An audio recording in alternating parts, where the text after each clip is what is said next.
اللعين الرجيم بسم الله الرحمن الرحيم الحمد لله الملك الحق المبين وهو رب العالمين وأحسن الخالقين والصلاة والسلام على شفيع المذنبين وخاتم النبيين سيد الأنبياء وأشرف المرسلين سيدنا ونبينا ومولانا أبي القاسم محمد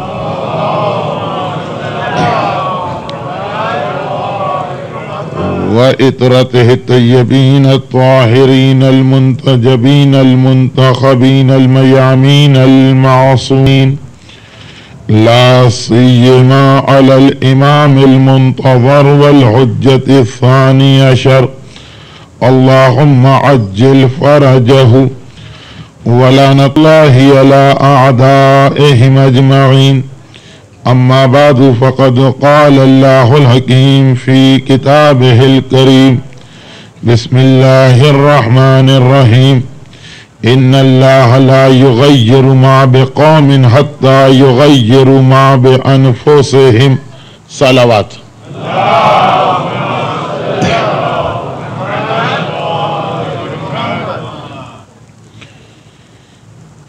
اگرچہ حجت الاسلام کی اس تقریر کے بعد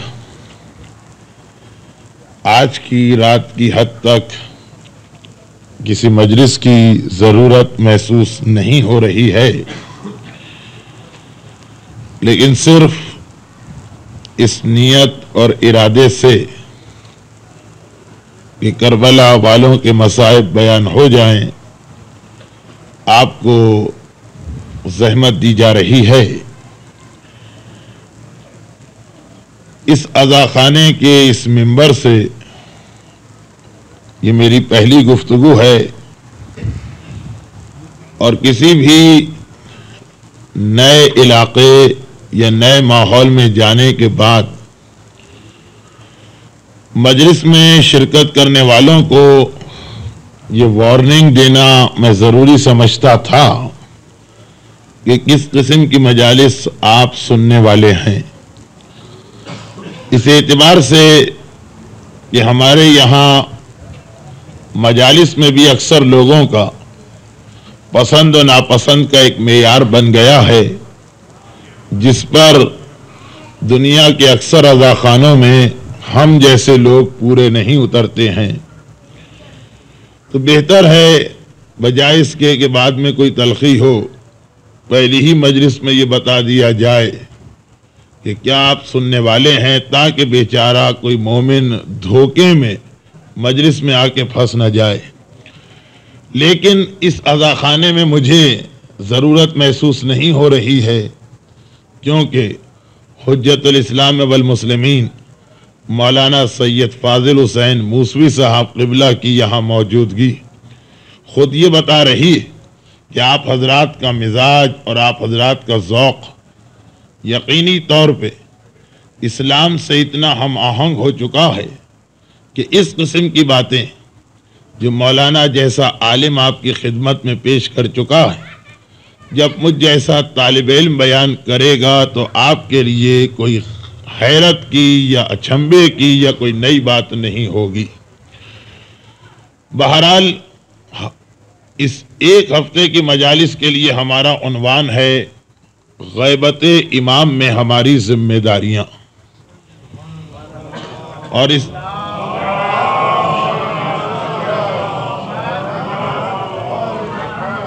اس کے لیے استفادہ کیا جائے گا قرآن کریم کی اس آیہ مبارکہ سے، جسے آپ نے سرنامہ کلام میں سنا کہ جب ارشاد ہو رہا ہے کہ یاد رکھو، ایک اصول پروردگار عالم اپنی قدرت کا ایک اصول بیان کر رہا ہے، وَلَن تَجِدَ لِسُنَّتِ اللَّهِ تَبْدِيلًا۔ یہ تو ہر ایک کو معلوم ہے کہ جو قوانین قدرت ہیں، جو اللہ کی سنت ہے، جو اللہ کا طریقہ ہے، وہ زمانے اور حالات کے بدلنے سے بدلتا نہیں ہے۔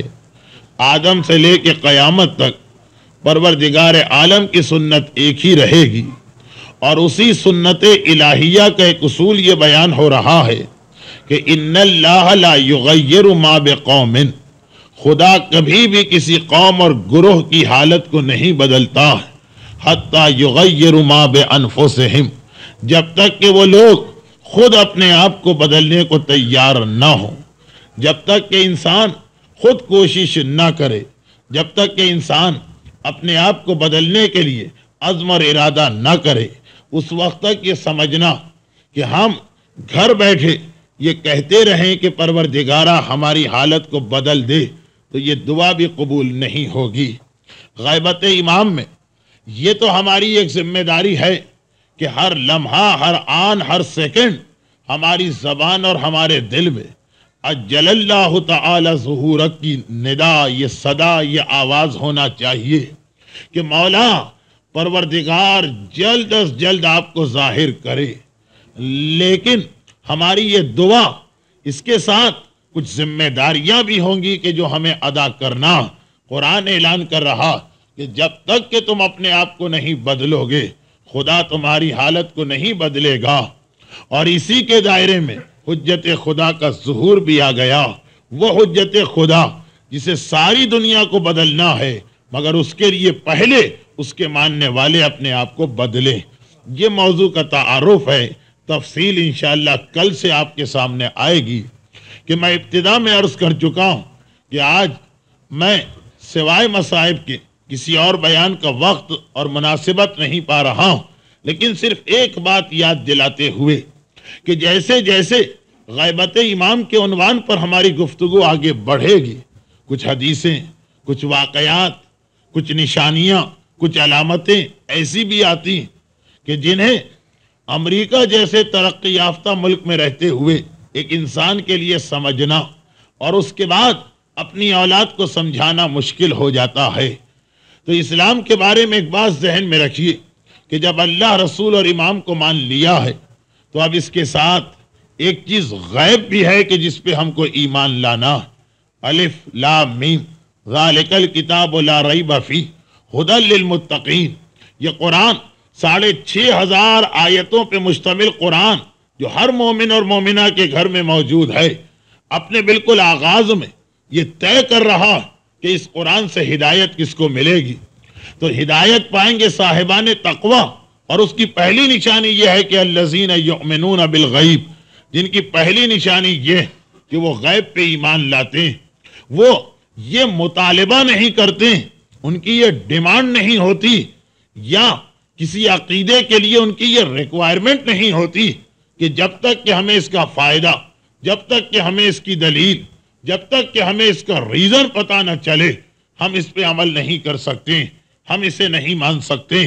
نہیں، اللہ، رسول اور امام کو ماننے کے بعد اب ان کے احکامات کو ماننا، اور صرف ماننا نہیں، اس پہ ایمان بھی رکھنا کہ یقیناً اس حکم میں ہمارے لیے کوئی فائدہ اور مصلحت ہے۔ مغربی دنیا میں امریکہ کا یہ علاقہ نہ صحیح، لیکن بہت سے علاقوں میں مجھے جانے کا اتفاق ہوا، اہم احکامات اسلامی، شراب حرام ہے لیکن اس کے لیے بھی ریزن دریافت کی جاتی، پھر ہم شراب کو چھوڑیں گے۔ داڑھی کا رکھنا ضروری اور منڈوانا حرام ہے لیکن اس کی ریزن اور دلیل مانگی جاتی۔ حجاب اسلامی لازم ہے، یہاں تک کہ بعض مراجع کے فتوے میں اس کا منکر، ضروریات دین کا منکر ہونے کی بنا پہ اسلام سے خارج ہے، لیکن دلیل مانگی جاتی، ریزن بتائیے۔ میوزک یا غنا اسلام میں حرام ہے، لیکن اللہ اور رسول کے کہنے کے بعد بھی مومن یہ کہتا کہ میں اس پر اس وقت عمل کروں گا جب میری یہ ریکوائرمنٹ پوری ہو کہ مجھے اس کی کوئی دلیل یا اس کا کوئی نقصان پتہ چلے۔ حد تو یہ کہ سور کے گوشت کو بھی اس وقت ترک کیا جائے گا کہ جب تک کہ آپ اس کا کوئی ریزن نہ دے دیں۔ اسلام کے تمام احکامات جو واجب ہیں اس میں یقیناً ہمارے لیے کوئی فائدہ ہے اور دنیاوی فائدہ بھی، اور جو چیز حرام ہے یقیناً کوئی نقصان ہے، تبھی اللہ نے اسے حرام کیا۔ لیکن ایک مومن کی فکر، ایک مومن کی تھنکنگ، ایک مومن کی مینٹلیٹی وہ ہونی چاہیے کہ جو تاریخ ہمیں جناب خزیمہ ابن ثابت انصاری کے واقعے میں پیش کر رہی۔ ذرا دیکھ لیجئے کہ کس انداز سے پیغمبر اسلام کے ظہور کے بعد ہمارے سامنے دو مختلف قسم کی فکر آئیں، تھنکنگ کے دو طریقے آئے، دنیا کے انسانوں کے دو گروہ آئے۔ ایک وہ کہ جناب خزیمہ ہمارے سامنے پیش کر رہے ہیں، اسی واقعے کے بعد تو پیغمبر نے ان کو ذو الشہادتین قرار دیا۔ اسلام میں کئی معاملات میں جب تک کہ دو گواہ نہ ہو بات کو قبول نہیں کیا جاتا۔ جناب خزیمہ کا ٹائٹل یا لقب یہ قرار پایا کہ یہ ایک ہیں مگر دو کے برابر قرار پائیں گے، اور ان کا مقام اور ان کی عظمت کا اندازہ آپ اس سے کریں کہ نہج البلاغہ میں مولا کا خطبہ ہے، جو مولا کی خلافت ظاہری کا دور، وہ پیریڈ اور اس کے حالات، مولا کائنات پر بعض اوقات ماننے والے بھی پریشر ڈال رہے ہیں اور علی سے وہ بات منوانا چاہتے ہیں معاذ اللہ جو ان کی سمجھ میں آ رہی، جو ان کی عقل میں آ رہی۔ ایک عجیب خطبہ ہے مولا کا، کیونکہ تاریخ فی الحال میرا ٹاپک نہیں، اس لیے وہ حالات تو نہیں بتا سکتا ہوں، لیکن ایک عجیب خطبہ جس میں مولا یہاں تک کہہ رہے ہیں یہ کلام امام ہے، جھوٹ نہیں، مبالغہ نہیں، حقیقت کے خلاف نہیں، ایسا نہیں کہ معاذ اللہ ٹیمپر لوز ہو گیا اور علی کی زبان سے یہ جملہ نکل گیا۔ کلام امام جو خود امام الکلام، کیسے ہی حالات ہوں، کیسا ہی ماحول، علی کے کلام میں کتنی صداقت ہوگی، اپنے ماننے والوں سے کہہ رہے ہیں۔ علی کا ایڈریس اپنے شیعوں سے ہو رہا کہ میری سمجھ میں نہیں آتا کہ میں تمہارا امام ہوں یا تم میرے امام ہو، مجھے تمہاری بات ماننا یا تمہاری ڈیوٹی ہے کہ میری بات کو مانو۔ ایک ایسا ماحول بن گیا کہ علی والے علی سے یہ ڈیمانڈ کر رہے ہیں کہ نہیں، جو ہماری سمجھ میں آ رہا، جو ہماری عقل میں آ رہا، ویسے ہی آپ کو چلنا پڑے گا۔ آپ کے سامنے ہے یہ، ٹھیک ہے وہ تو امام کا مسئلہ، آپ شاید سمجھ نہ پائیں کہ ایسا کون مومن ہوگا کہ امام کو اپنی مرضی پہ چلائے۔ خیر ویسی نہ صحیح، چھوٹے پیمانے پہ مثال ہے نائب امام کی حکومت، اور دیکھیے صاحبان ایمان مشورے بھی دے رہے ہیں، ایڈوائس بھی جا رہی، حکم بھی جا رہا، نصیحتیں بھی کی جا رہی کہ نہیں ایسا ہو اور ویسا ہو، اور سیاست کا یہ طریقہ اختیار کیا جائے اور اس انداز سے دنیا میں زندہ رہا جائے۔ حضرت امام خمینی رضوان اللہ علیہ کے انقلاب کے ابتدائی مراحل میں غیروں نے نہیں، اپنوں نے، ماننے والوں نے، ایمان رکھنے والوں نے، امام کی امامت کو تسلیم کرنے والوں نے نائب امام سے یہ چاہا کہ وہ ان کی مرضی کے مطابق چلے، جبکہ بحیثیت مومن ہماری ذمہ داری یہ کہ ہم نائب امام کے حکم کی پیروی کریں، نہ یہ کہ نائب امام سے یہ کہیں کہ آپ ہماری مرضی کے مطابق ڈھلیے۔ اور آئیے چھوٹے پیمانے پہ دیکھیے، جہاں جہاں صاحبان ایمان کی ایک معقول تعداد ہے، ہر جگہ آپ کو یہ مسئلہ نظر آئے گا کہ عالم با عمل جس کے پیچھے حتیٰ یہ کہ نماز تک پڑھی جاتی، لیکن مطالبہ یہ کہ جو ہم کہیں وہ آپ کو کرنا، جیسا ہم کہیں کہ ویسا آپ کا طریقہ کار ہونا چاہیے۔ تو یہی وہ چیز ہے اس وقت۔ آج تو ہم پھر بھی خوش قسمت ہیں ایک اعتبار سے، صرف ایک وجہ سے، ایک اعتبار سے ہم لکی کہ معاذ اللہ ہمارا امام پردہ غیبت میں ہے، ہمارے سامنے نہیں، تو ہماری لڑائی، ہمارا جھگڑا فقط عالم سے یا نائب امام سے ہو کے رہ جاتا۔ لیکن تاریخ شیعت نے بتایا کہ جب امام ظاہر تھے تو ایسے مومن بھی تھے کہ جو امام کو اپنی مرضی پر ایسا چلانا چاہتے ہیں کہ علی کو شکوہ کرنا پڑ رہا ہے نہج البلاغہ میں۔ ہاں سنسیئر مومن بھی ہیں، سیکریفائی کرنے والے مومن بھی ہیں، اور انہی کی بات ہو رہی کہ نہج البلاغہ کے خطبے میں ایسے لوگوں کے درمیان علی رہ رہے ہیں جن کی ڈیمانڈ یہ ہے کہ مولا جو ہم کہیں وہ آپ کو کرنا۔ ایک خطبے میں میرے مولا نے روتے ہوئے، یہ خطبے کی ہیڈنگ میں ہے کہ علی روتے جا رہے ہیں اور یہ جملے کہتے جا رہے ہیں، اپنے 4 یا 5 صحابیوں کو یاد کیا جن کا اس وقت تک انتقال ہو چکا تھا، اور بار بار کہا آئینہ آئینہ فلاں، وہ فلاں کہاں ہے، آج اس دور میں وہ میرے ساتھ ہوتا۔ علی کو ایسے ماننے والے تو نہ ملتے، تو انہی میں سے ذو الشہادتین کا نام لیا کہ آئینہ آئینہ ذو الشہادتین، یہ خزیمہ ابن ثابت انصاری کہاں، کاش اس دور میں یہ میرے ساتھ ہوتے۔ ایسا ماننے والا علی کو چاہیے، ذرا اندازہ کریں اس کا اسٹیٹس کتنا ہائی، اس صحابی کا مقام کتنا بلند کہ جس کو علی روتے ہوئے یاد کریں تو کیوں اتنا بلند مقام ملا؟ اس وجہ سے کہ اس کا عقیدہ دیکھیں، اس کا فیت دیکھیں، اس کا بلیف دیکھیں، اپنے امام اور رسول کو وہ مانتا کیسے۔ تاریخ اسلام کا مشہور واقعہ، مجھے معلوم ہے کہ مجمع کی اکثریت خصوصاً بزرگوں نے یہ واقعہ کئی دفعہ سنا، لیکن صرف یاد دہانی کے لیے بطور ریمائنڈر اس واقعے کو پڑھ رہا ہوں۔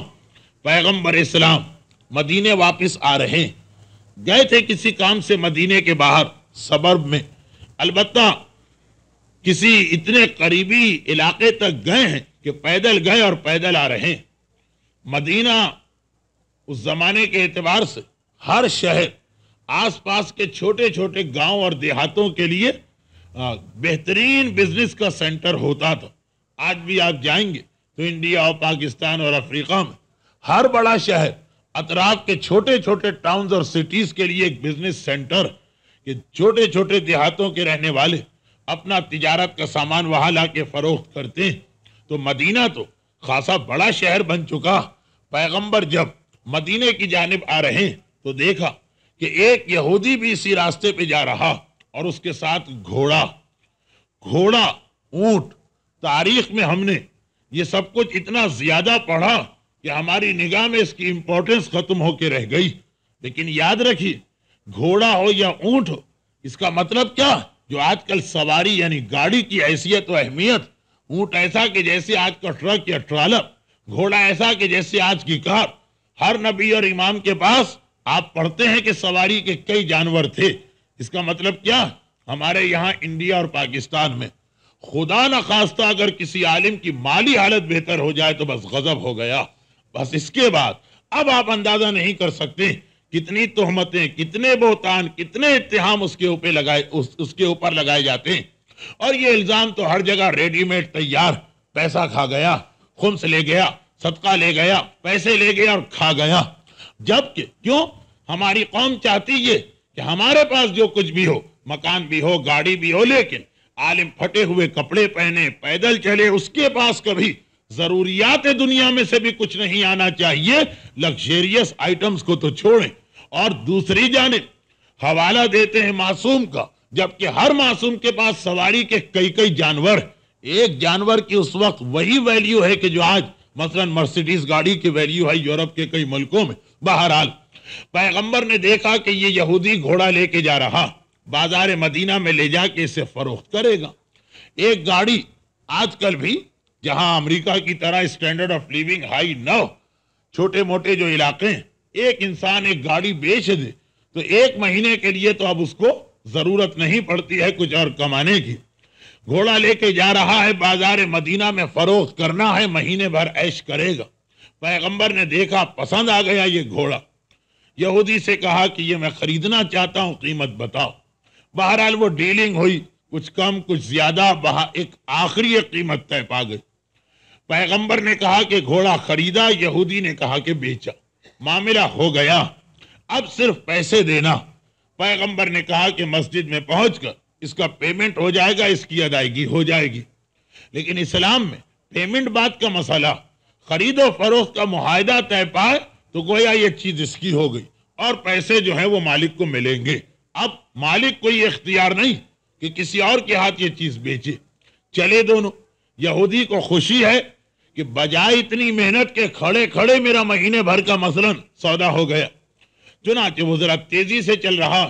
اللہ کے رسول آپ کو معلوم ہے کہ ہر امر کی طرح رفتار میں، اسپیڈ میں بھی اعتدال، نہ بہت تیز نہ بہت آہستہ۔